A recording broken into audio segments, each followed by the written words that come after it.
welcome back. This is Sherry with Heart and Soulful in the studio today. Again, finally, after weeks and weeks of no videos. I did just post one, and it was actually something I recorded a few weeks ago, and I tried to get it uploaded before I left on another trip and could not get it to upload. So I had to do it when I got back. So a lot of you don't read the little descriptions, and in that I said, you know, this video was recorded previously and I'm just getting it uploaded. So a lot of people were wishing me fun on my trip, but I'm already back. So today I wanted to do a video. It's been, as usual, hard for me to get back on track, decide what I want to work on. And I don't know about the rest of you, but if I get pulled away from something and I come back, I have to find where I left off. I may not have my mojo back. I may not feel like working on whatever I was working on when I left. And sometimes it's really hard for me just to get back in the routine, you know, doing all the catch up from being gone again. So this week I've been kind of doing some random things, and I think I'm going to do some little random videos showing what I've been working on, because sometimes what works for me is to mass make something just to get back in the swing of things. I'm not kind of feeling whatever journal I happen to be working on. I may have been away from it too long and just have to be in the right kind of frame of mind to get back to it. So I'll just pick up other things and do something just so I'm feeling productive. And so I'll maybe clean my studio. That's one thing that I really wanted to do, is to do a video of the studio in Nevada. I haven't done that because I'm still constantly trying to organize and figure out the best way for me to work on certain things in here, because this studio didn't start out with all the paper crafting. I did jewelry before, so it has kind of zones. It'll be fun to show you, and I think I'm getting very close to being able to do that. But today, I thought I would share what I did yesterday, which was coffee stain paper. I spent the entire day. I got over 11,000 steps in, because my kitchen is a ways from my studio and up and down little stairs, and I was constantly running back and forth, ironing paper and getting it out of the oven and that sort of thing. Now, if you've never coffee stained or tea stained paper, there's lots of ways to do it. And you can just do a search on YouTube and find all kinds of videos. I do have some out there. Sometimes they're just part of another video that I'm doing that I'll explain how I've been doing it at that time. One of the ways that I did over the summer, because I have the floor space, is to put down a garbage bag and just use a spray bottle of tea, coffee mix, or any kind of thing, any kind of dye thing that you want to do, and just letting them air dry. That's one way to do it, especially if you have a place that you can lay them out to dry that isn't windy. And luckily, I can do it in my room because I have enough space. Not everybody has that kind of space, and you throw them out in the backyard and then they're blowing all over the place. So everybody kind of has to find their way. And so there's lots of ways to do it. Yesterday, I decided to go back and coffee stain some paper in the oven because I was kind of out of that supply. And I ended up doing it all day long. I couldn't stop myself, and I kept grabbing different things rather than just plain paper to do, which is what I did a lot of over the summer. Was I did a lot of just tea staining lightly with a spray bottle, just plain copy paper that then I could print my digitals and things on so that it looked like old paper. So there's lots of ways, like I said, to do things, and you get a different effect. So today what I thought I would do is kind of show you some of the different papers and some of the different effects that you get, and compare them even to some of my tea stained things. So one of the ones that I had done, I guess I'll just kind of start anywhere, is I've left this one out because I actually scanned it. I loved how it turned out. And let me find the music ones. There were a few things that I knew I wanted to do some staining on. My stock was running low, and I like to just do it all at once so that I have a really good supply that can last for a while, and then I just don't have to do this very often. So I like being able to do the one where you're doing it in the oven just all in one day, whereas in the summer I could just throw some paper out on my plastic garbage bag every day if I wanted and do a few sheets, and that wasn't a big deal because I was just letting them air dry. So I started out with some papers, plain, and I'll show you those, but just because I had this one out, I had this music book And I've been buying a lot of books and things, going to a lot of thrift stores and that sort of thing lately. And I have all these materials, but I couldn't use them yet because they weren't in the shape that I wanted to be. I wanted them to be stained papers and that sort of thing. And so I haven't even used any of these yet. So it's kind of, you know, spending a whole day doing this, it kind of prepares me for the fun part later on. And so I took a bunch of pages from this music book. Not everybody is into grungy, but I am. That's the kind of thing that I like to do. So you can use these just like they are and fold them in half and put them in a journal, you know, as just a page. But I wanted mine to look old. So I haven't done any with tea yet because I just got this book. But I did them with coffee. When I coffee dyed this time, and I've done, like I said, other videos where I kind of checked how many papers can I put on a sheet and the method and all that. I won't go into that in great detail. I'm more going to do comparisons about how things turn out depending on what you do. So I basically just use a glass, like a brownie pan, put coffee in that. Mine, I put like a cup of strong coffee and also threw a tea bag in there just to, didn't look very dark to me. And then I just have a cookie tray. You want one that doesn't have any embossed writing or anything on, like a label that's pressed into your cookie tray, because that will transfer to your paper. And I think somewhere in this mess, I have an example of that. So you want a flat with no writing or anything on it cookie tray.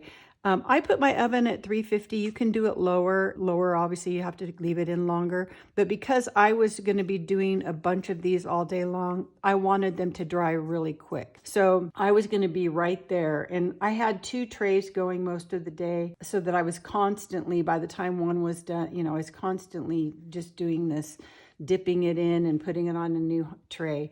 And popping it in the oven. Now, I can't tell you exactly how many minutes because I didn't even set a timer. I knew in my mind I cook a lot. I kind of know how long anything takes. So I knew I would have time to go iron 4 pieces and come back and the next ones would be ready, that sort of thing. So one thing that I found in doing this is they turn out different depending on how long you leave them in. Depending on the age of the paper and how cheap the ink might be, you might get blurring, and I'll show you that in some examples. The older the paper, I think the better quality it probably is, and the ink also. So this particular book is old, but like I said, really white. And you can tell from these 2 pages, I dipped it in the coffee, and then I laid them down with the dark side up. So when you put these in the oven, the more of the coffee is going to be on the top. So if you have a preference, say like for example, this one had writing on it and this side did not. If you wanted this side to be darker and this side to be lighter, you would just have flipped it over the other way. So just remember, when you're coffee dyeing in the oven, the exposed side is going to be a darker color than the underside. So I really kind of like that, because now if I'm folding these for into a signature, I'm going to have a variation in color just from page to page. So you can see some of these 2 in particular, you can see even the white edge still, there's barely anything on them. That is because I had another piece of paper, not even this size, that I had dipped into the coffee, and then this was a clean sheet just sitting there, and I needed a place to lay it for a minute till the pan came out of the oven. So I just laid it on to here. And so this staining that you see was air dried, and I had just used this as a blotter. So if you want some that are just a little bit stained, don't even put it in the oven. Just use it as a blotter for another page and then leave it to the side to dry naturally. And that's why these are not as crinkly. They're not as crinkly sounding. When you take these out of the oven, they're going to be really misshapen and crinkly, and you have to iron them. So I was ironing pretty fast. If I'm going to run these through my printer, I would probably iron them again just to get them a little more flat. But I was in kind of just this rhythm of ironing them really quick and putting a heavy book on them right away. So again, like you can see, these are more flat because they air dried. So the rest of these were done in the oven. You see a dark side and a light side, but I just love how they turn out. And you can see on the edge where it's darker, where the coffee kind of settles. If you don't get it all dripped, strained off, you know, you kind of let the coffee drip back into your pan. So I was doing some of these so fast, I left a lot of coffee, and it gave me that really nice edge. So, you know, I want a large variety of things anyway.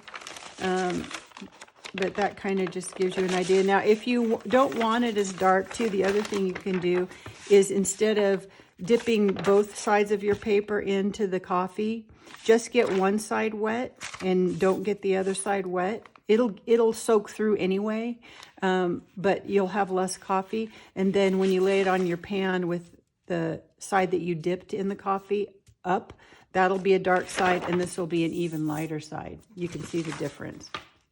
So that's kind of just some tips. Again, this was with an older book that had a good quality paper and ink. Let's see. I'm just going to kind of grab these as I go. I wanted to do like anything I could get my hands on. You can copy stain anything. This was just a brand new little receipt book, but I like how thin the paper is. And again, you see a lighter side and a darker side. So this I would just do real quick, as I had extra space on my cookie sheet. I would just throw some of these on there. Same with these. This was a fairly new little mini atlas. And so it's got some pages with maps and some pages with writing. And again, I just, you know, would use these on extra space I had on my cookie tray. Now, one pan that I did, you can see kind of all these lines. Just because I was doing these really as fast as I could, I dumped a whole stack of these into my coffee tray and just kind of let them all soak. And then I really kind of just grabbed them, and they were overlapping or however onto my cookie tray like this. And so when they're in the oven, then they're actually leaving lines from whatever might have been laying on top of it. And that's just another look. You know, these, I don't know, these can be pockets, torn up for collage, little for journal cards, anything, but they're probably going to get layered on top of. So I don't mind them being kind of random. I kind of just think of this as background, a background layer for whatever I'm going to use this for. So I have a couple of these small things. And then one thing that I wanted to do was, I have a lot of variety of papers now to use for journaling and different things. So one of them is newsprint, and I bought like a huge stack of it. So I like how thin this paper is. It's really nice for using for vintage ephemera. If you're going to be, I should have printed one out. I haven't done it yet, but I just purchased a kit and from Twisted Paper Studio, I think it's called. I'm going to probably be sharing that in another video where I'm going to use the ephemera. But one of the things that she had printed on, of course, because she did a video when she did her digitals, was on newsprint. And I've printed on this before for a lot of different, you know, old letters and that sort of thing. So I thought it'd be fun to coffee stain some of that too. So this is what it looks like. It's kind of this gray color, just regular old newsprint. And then I had some, I think, that were tea stained. Maybe not. Maybe just this one was just a really light. Again, using it just more to blot as a blotter. And then these are all, I guess I should have separated them, because I think these are tea stained. So these were the coffee stained ones again, and you can see, you know, where coffee settled on the edge. And these, I think I dipped just one side because you can see how light they are versus how dark this one is. And this one would have been this side facing up in the oven and this side facing down. So same piece of paper, had coffee on the whole thing. But you can just see how some of them are lighter depending on how long I left them in my coffee. But I really like the crinkliness, and I like how the coffee kind of sits on the edges. So these will be really good to print on too. You can add them to journals just like they are. You know, this one's kind of has a busy pattern on it. So you can add them like that just as background to write on, or print on them, print some old letters on them. So this one will be fun to use. I probably should have made more of this one. And then another thing, these are old. I didn't do any with coffee stain, but I'm just showing you another type of paper you might like to use. I really like this one, but I don't have any more of it. This I call the school writing paper when you're just learning how to write your alphabet. And this is what, these are two different packs. I haven't found this one anymore, but it's really heavy paper, so I don't have an original to show you. But the lines were just blue. This one's red and blue. So this paper is older, and it's thicker and heavier, and I really like it. And this is probably with tea or tea and coffee mix. These were ones that I had done a while ago. This is, like I said, again, the original of the new pack that I have. Now, you can just find these. You can, you know, go on Amazon or anywhere, but an office supply store sells these in where the school teachers shop. You know, there's a whole section of just educational stuff, and so I just find these pads there. This one, these you can tell I did on my garbage bag because you can see the wrinkle of the plastic. And so these were done wetting my bag and laying them down and spraying, you know, just spraying the tea on and then letting them air dry. So again, they're not real crinkly.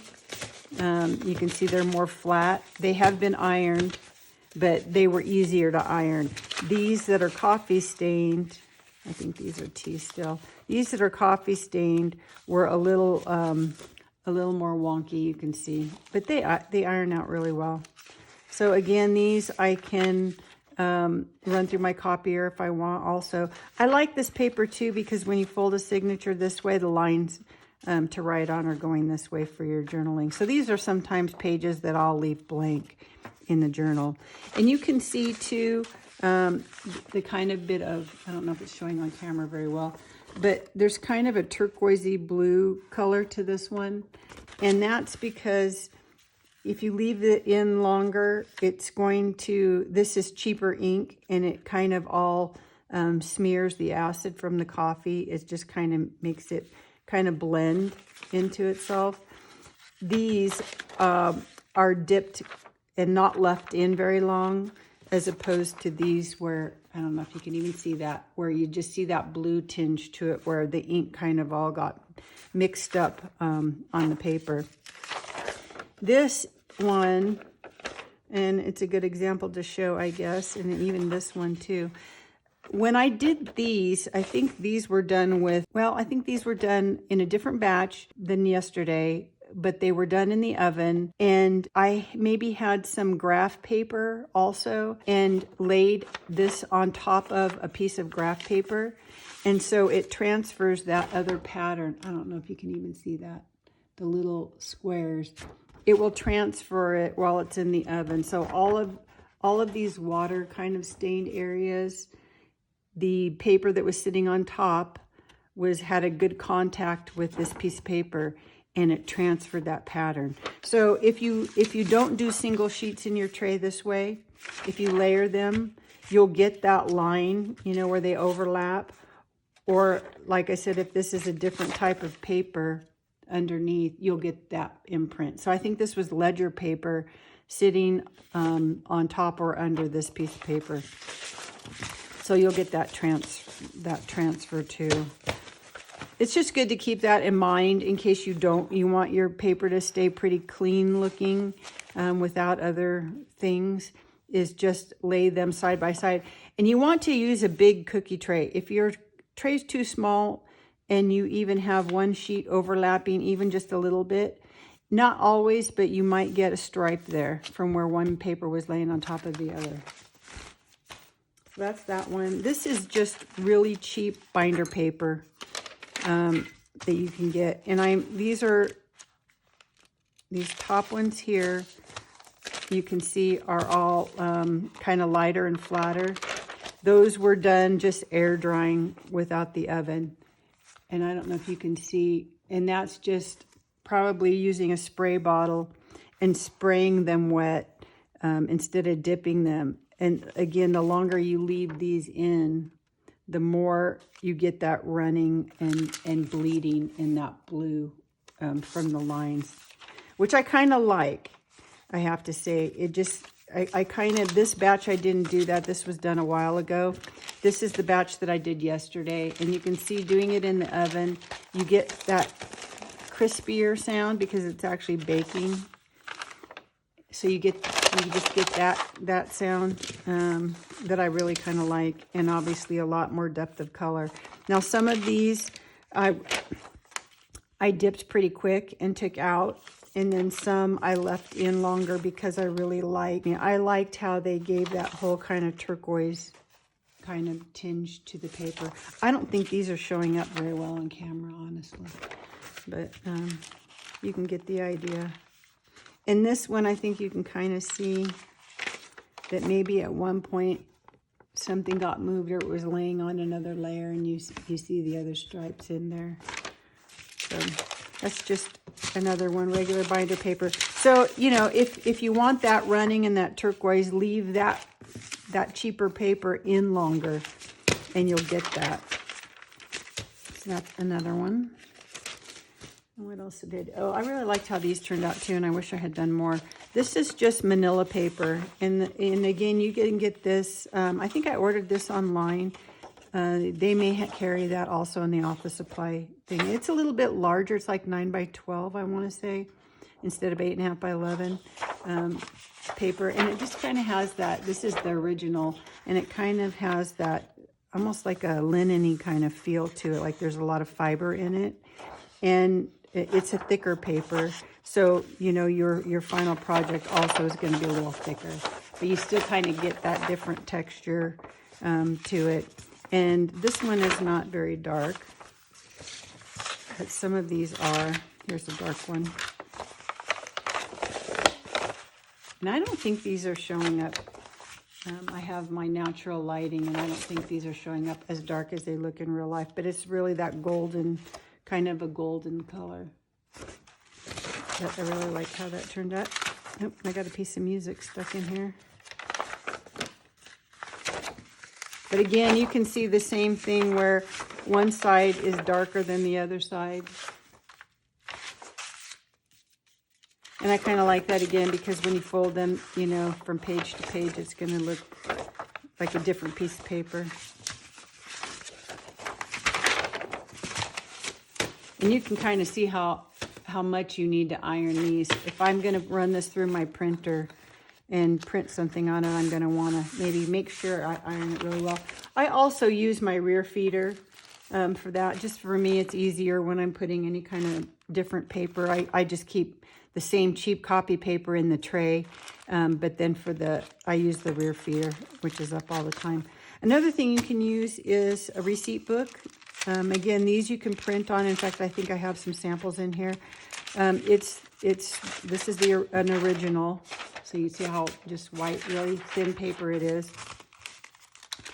I kind of feel like, in a way, when you wet and then dry a paper, it kind of thickens it up a little tiny bit depending on what it is. I think everything kind of shrinks together a little bit. So you can see this is the white one, so kind of apples to apples. Not a lot of coffee on this one. And some of these may be tea also, I should say. I think I had a few that were done before. I think these are tea. This was one of those that there's, you know, a yellow and a pink copy too. So I just went ahead and did them all. And I'm going to say, I think all of these top ones were tea stained previously. Yeah, I think all the way until my printed samples. So these, if I don't feel like they're too aged enough, I can always do them again or do them with coffee. But in real life, you can tell by the texture of them that they feel, and they have a little tinge to them, that they're not like brand new paper. So that's the tea stain ones. I'll show those in a second. And then these are the coffee. So you can see much more color on the coffee stained ones. But I really like this. And these are a good size. You can print on them. Again, you want to iron them better than this probably. But these would be fun to print on. Print the back side, you know, leave this side and then just print the plain back side with something else. These I went ahead and I printed on the front side, on the receipt side. So if you don't do like digital things on the computer, if you don't you don't do that, but you want that effect, is print on something that's already printed. So I took one of my vintage wallpaper digitals and I just printed over that receipt. So now it's like another layer on top of a layer. And then, you know, that's kind of like two backgrounds. And then I can just keep adding to that if I want, or just leave it that way as journal pages, just for some kind of, a little bit of interest, but they're still kind of, you know, like plain backgrounds. And then I did, again, one where I took some vintage ephemera, old letters, and then printed one of those digitals onto it too, just to give you an idea of something else that you can do. You know, when you want to be eclectic about your journal and not maybe just fit a theme, sometimes I like to put kind of newer things with older things, and then maybe throw a bird on here, a butterfly or something, just to kind of really give it an eclectic kind of taste. So that is some receipts idea. And then one of the other things that I find that I go and buy, and I've got another one here, are if you go to, you know, your discount stores, I'm going to call them that, you know, like a little discount department store, TJ Maxx, Marshalls, those, you know, those Ross, those kind of places. They'll have like a section that has maybe crafting things or journal thing, you know, journals, new journals. Or I'll go look at the clearance section in that store. And sometimes you'll find one that just had a damaged cover or just an unattractive cover, but the paper inside is nice and it's a nice size. I buy those because you can usually get them for like maybe $3 for the whole book. And then I just take them apart. And like I really like this one because they were double pages. And I can trim them down to fit into a journal, you know, if I want. So these, I did not coffee stain any of these yesterday. You can see that they're done with a spray bottle, most of them. So these are done at different times on my garbage bag where I'm just, you know, spraying things or getting them wet and then letting them air dry. So, but I just wanted to show you those anyway because of the different types of paper to look for, you know, for your journal so that you can really mix up the pages. They're all new things. Thrift stores, you might find things at thrift stores, notepads that weren't completely used, that sort of thing. So again, this one had a spiral bound, and I just, you know, ripped it apart so that these were all intact instead of being torn out of the book. And so this is an original one. I really like these because the lines look hand-drawn. They're not perfect. So this is what the original paper looked like. And then a bunch of these, this whole front part here, are done again with tea stained on my garbage bag or in the oven or with a spray bottle, just different ways that I've done them. But, you know, they're kind of a little bit darker, a little bit different than the original. They at least look kind of old and grungy. But then the coffee ones, I really love. And you can see the huge difference there. So same thing. This side would have been my coffee side facing up. This line here, you can see, is because my pan was not big enough for two side by side. So I had to overlap them. So there's probably an imprint, you know, from this other side on another one. But again, you can see the darker side up versus the lighter side that was down. Same with this one. This one was facing this way. So just, you know, they all come out different. I just love how crinkly they are. And just interesting, you know, for backgrounds, for grungy backgrounds. Again, I like grungy things, so they're just kind of perfect for my stash. And now I have all these papers. I can just start making signatures at my heart's content, you know, to have ready for journals. So again, this is another one. This one, it even says date. This one, the lines and everything were really pale to begin with. This is the original piece of paper, if you can even see. They're really light to begin with. So this one I had to be, you know, don't leave it in the liquid too long. These, again, were all done on my garbage bag, just air dried. That's why they're not very dark. But some of them are super grungy. And I thought I had done some coffee stained. Do I have them in a different batch? Oh, here they are.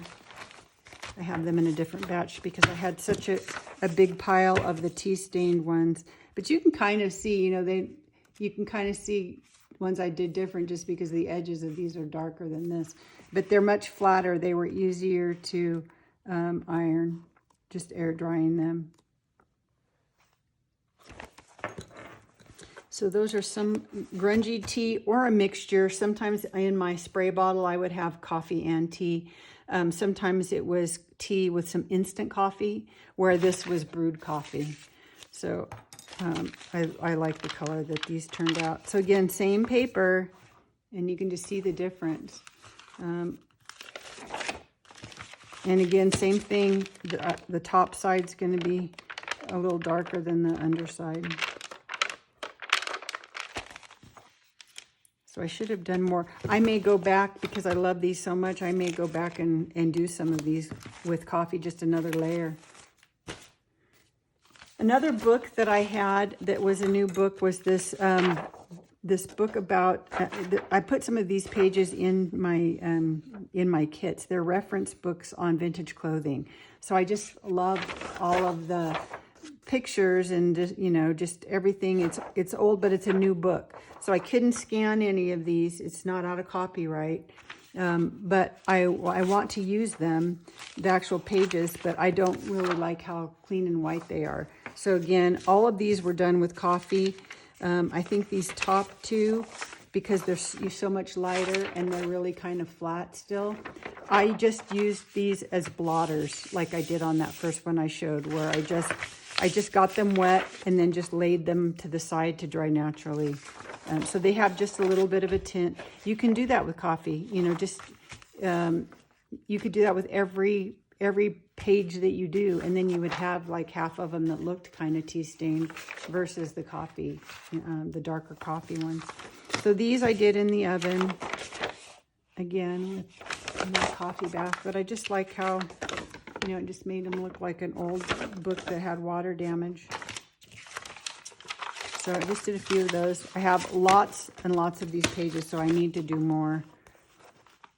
But I had quite the piles, as you can tell, to go through. I wanted to do more than I knew I could get finished in a day.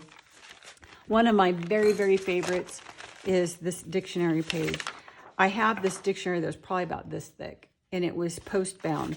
So it's like a 3-ring binder, not a binder, but, you know, it was post-bound. So it was easy to take apart. I didn't have to rip any of the pages. And these happen to be almost 8.5 by 11 if I do trim that off. And 8.5 by 11, so it can fit in my printer perfectly. So I did a bunch of these. I'm gonna have to do more. This is the original book, not dyed or anything, the original page. And then I haven't done any with tea because I haven't had this book very long. So I just did some with the coffee. Again, you know, one side's gonna be darker than the other. But I just love, love, love how this turned out, because these are gonna be great to then print on top of this. Or you can just use them, you know, any of these you can just use like they are.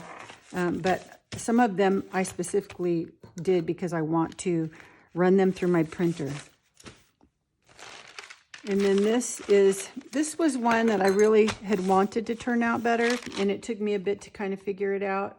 I wanted to do some graph paper, but the only graph paper I had was a part of a notebook. So it was a newer book, and I want to get some Twisted Paper Studios that I just found her channel, did the digitals that I'm going to share that have the old letters. And she had printed some on graph paper, but it was the 10 square per inch graph paper. I want to get some of that because I really like how it turned out. but this is just what I happen to have on hand. And it's the 1/4-inch squares. I don't know if you can even see them very well. They were pretty light to begin with. I don't even have an original to show you. But I found that the coffee, these were the first ones that I did. I'm going to separate these out. Maybe not that one. I think this was the first one I did. Doing it in the coffee, both sides. I left it in, not for very long. I mean, not for very long at all. Like dipping it and then taking it out. Maybe I left it in there a minute or two. It totally got rid of the graph. So it's now just looks like plain 3-hole punched paper with no lines. So I like the color of it and everything, but you don't see that it was graph paper. So I kept trying. I had a little bit more I could use.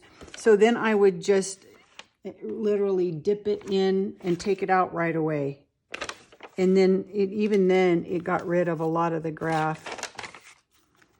So that it's really hard to even see any of the graph. Finally, towards the end, let's see, probably some of these. You can tell they're much lighter.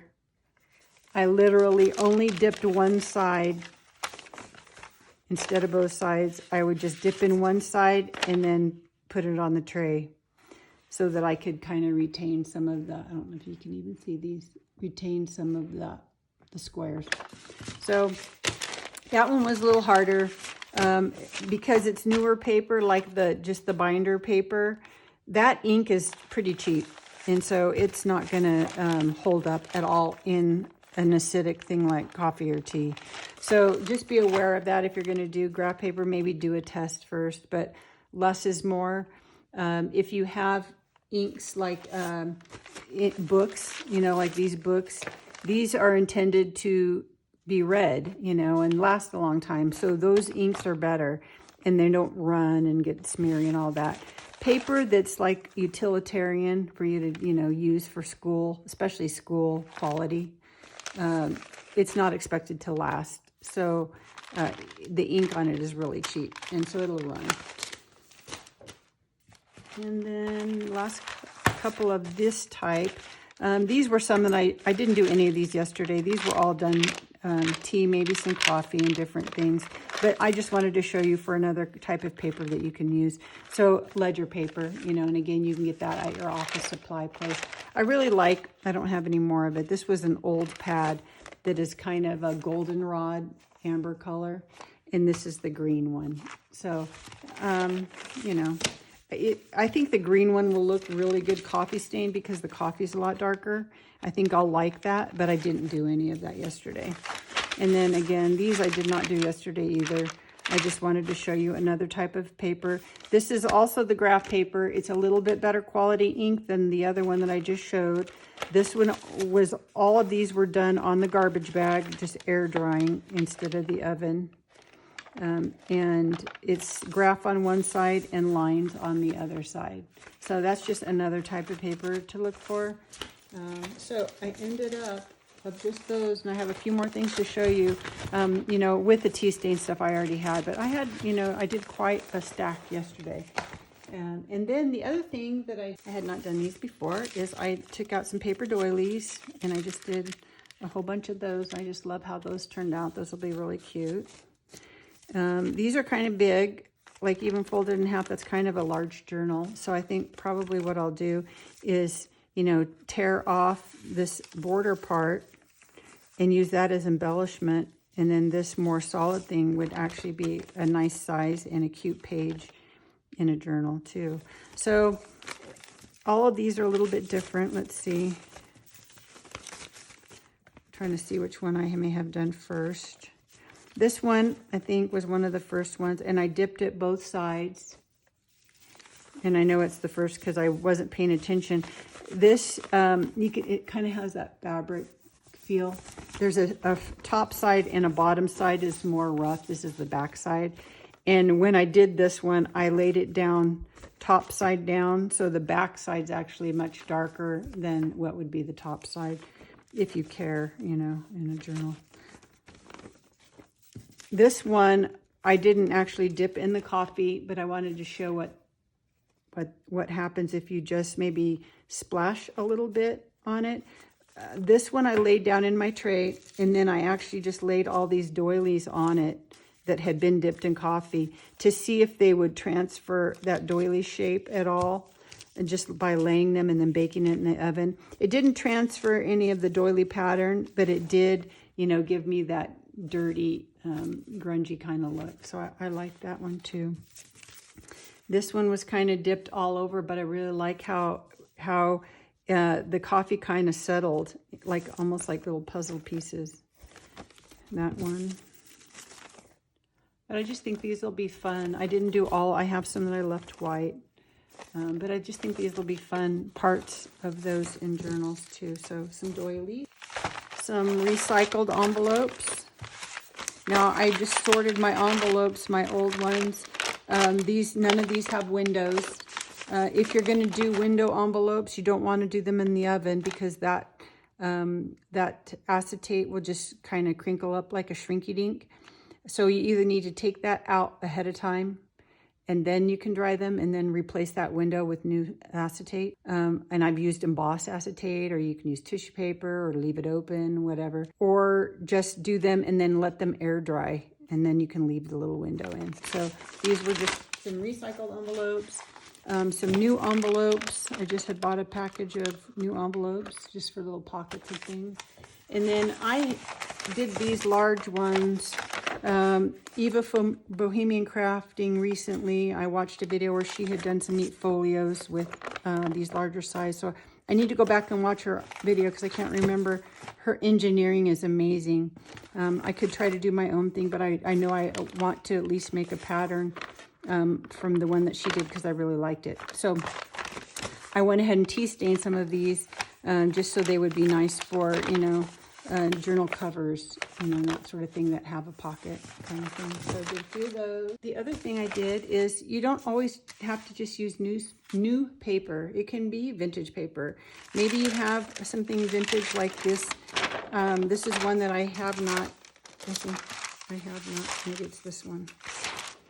This is one in its original form. So it was an old mat that I bought at an antique store. I bought this little pile of them.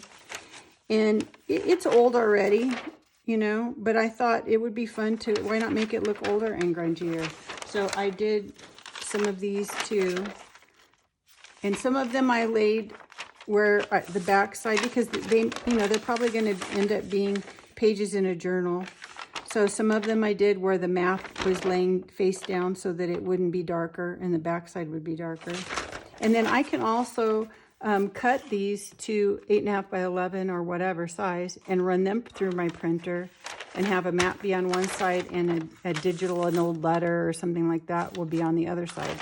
So I did a bunch of these, and I just love how, you know, some of them I did where the map was facing up. I ended up, I think, liking that more. So I, you know, so that the map part would be grungier, and then I can print something on this side or not, leave it blank. So I did, you know, all my old maps that I had. You can do the same thing. I've got a bunch of map books. I haven't taken them apart yet. Some atlases and things that I think I want to do some of those too. But I ran out of time. I had so many that I did. The other thing, this is an old ledger. It's a large ledger book that I have. And it's already kind of, the paper was already kind of crunchy. So I don't know how fragile it'll be or not, but I just thought it would be fun. I only did 2 sheets. It took my whole tray to do these, but I will be doing more because I just, you know, I like that grungy look. These actually were just in my book of some old coffee stained book page, all the little scraps, you know, if you're using them for journal cards or in your journals just for, you know, decoration, you'll end up with lots of scraps. So I've just, you know, I used some of the ledger that wasn't coffee stained and then just took my coffee stained scraps and made some master boards that now I can cut those up for journal cards. So those just happen to be in that book. That's cleaning up and doing this kind of thing. I totally had forgotten about those. So I need to cut them up. And this is kind of why I get sidetracked, is just trying to do, you know, organize my room, and then I find, oh, I totally forgot I had this book. So I was just kind of digging through yesterday finding anything that I could coffee stain, and, you know, kind of reorganizing and trying to get my room to a point where I want to do a video for you. So that's it, my coffee staining. I just wanted to show you the variety of papers, things that you can do. And then now I have this big stash that I need to put somewhere and not forget about them and use them in my journal project. So have a great rest of your day. I don't know if anyone cares. Maybe I'll add it to the end of this or not. I went on a hike. One thing that I like to do when I'm not in the studio is I like to hike. And so a lot of our trips, I'm not kind of a lay by the pool person or resort kind of, it's not my thing. I would rather be out hiking. And so we went on a little road trip to Bryce Canyon and just did we stayed not right there. So we were just there for the day. So we did a really good hike though. It was from Sunrise Point, which is up at the rim. And then we hiked all the way down Sunrise Point down through it's called Queen's Garden. And then, which was ironic because that was the week that the Queen passed away. And then came back up the canyon to Sunset Point. So it was a fun hike, beautiful. And so I put my photos, which were just done with my phone, so the video's not great, but I put the photos, some of my favorites, together on a little clip. So I might put that at the end of this video, just kind of so you can kind of see what I do when I'm not in the studio. And in case you've never been there, it was just a beautiful, beautiful trail. I would say it's super easy. I mean, you are going down and up, so yeah, you get tired. But the trail itself, I mean, it's really wide. You know, they're prepared for lots of people. So the trail itself was, you know, kind of not rocky and rough and not like doing a waterfall hike or anything like that. So it was actually, I thought it was an easy trail. It was just time and how the elevation changed and that kind of thing. But lots of fun, beautiful pictures. So I think I'll tag that on to the end of this video. So I hope you enjoy it. Have a great rest of your day. Now go make something. Bye.